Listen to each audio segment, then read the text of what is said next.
ڈھونڈتا ڈھونڈتا مخدوم شاہ مینا کی بارگاہ میں حاضر ہوتا ہے. اللہ کا امت قلندر ایک املی کے درخت کے نیچے بیٹھا ہوا ہے. پہنچتے اس نے سوال کیا کہ آپ مخدوم شاہ مینا ہے؟ کہاں کا ایک سوال ہے آپ سے. کہا پوچھ. کا سوال یہ ہے کہ غوث اعظم کے بارے میں آپ لوگ کہتے ہو کہ غوث اعظم نے ایک ہی دن میں ایک وقت میں 70 مریدوں کی یہاں دعوت کھایا ہے، افطار کیا ہے، یہ کیسے ہو سکتا ہے؟ تو آپ فرماتے ہیں پہلے تو غسل کر لے، غسل کرنے کے بعد وضو کر لے، پھر غوث اعظم کا نام لے. ارے جس غوث اعظم کا مقام و منصب اتنا بڑا ہو کہ وقت کا ایک مخدوم جسے مخدوم شاہ مینا کہا جاتا ہے، وہ فرماتے ہیں کہ غوث اعظم کا نام اتنا بڑا ہے کوئی ناباکی میں اس نام کو لے بھی نہیں سکتا ہے. بات یہ ہے کوئی پاک بھی ہو تو باوضو ہو کر کے اس نام کو لیا ہے. جب اس نے غسل کر لیا، وضو کر لیا، تو کہا آپ سوال پورا کر. اس نے سوال کیا. مخدوم شاہ مینا فرماتے ہیں میری طرف مت دیکھ، املی کی درخت کی طرف دیکھ. جب اس کی نظر مخدوم شاہ مینا کے چہرے سے ہٹی، املی کے درخت کی طرف جب بلند ہوئی تو اس نے دیکھا کہ املی کے ہر پتے پر مخدوم شاہ مینا جمع کرتا ہے. وہ پکار اٹھا. جب لکھنؤ کے مخدوم شاہ مینا کا مقام اتنا بلند ہے تو بغداد کے غوث اعظم کا مقام کتنا بلند ہوگا. مسلمانوں، غوث اعظم کے مقام کو نہ سمجھے ہو تو اب سمجھ جاؤ.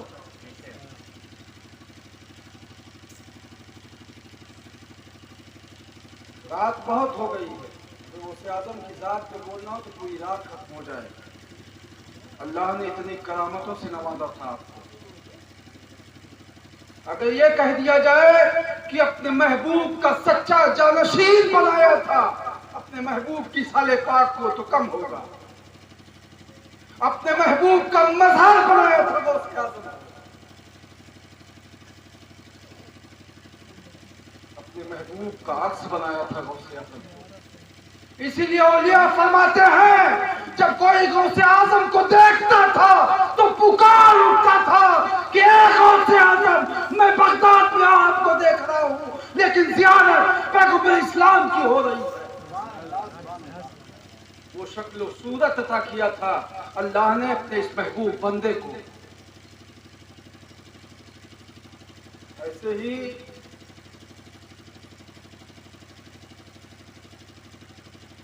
غوث اعظم کا مقام اتنا ہی بلند و بالا نہیں ہے، بہت بلند و بالا ہے.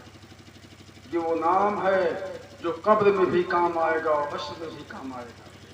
اسی لیے میں کہتا ہوں دور حاضر میں اگر کوئی پرہیزگار پیر نہ ملے تو پیروں کو مت ڈھونڈو، آپ سچی نیت کر لو.